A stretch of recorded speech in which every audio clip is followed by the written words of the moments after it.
Hi everyone, I have a car Megane 3 2011 model 1.5 DCI, and while I was driving the car, the car has an issue of braking system fault.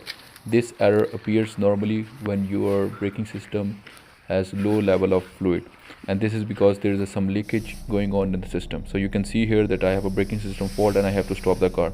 So then I refill the car with a .4 braking fluid, and after that the error actually goes away, but it reappears after some times while driving for 50 kilometers away.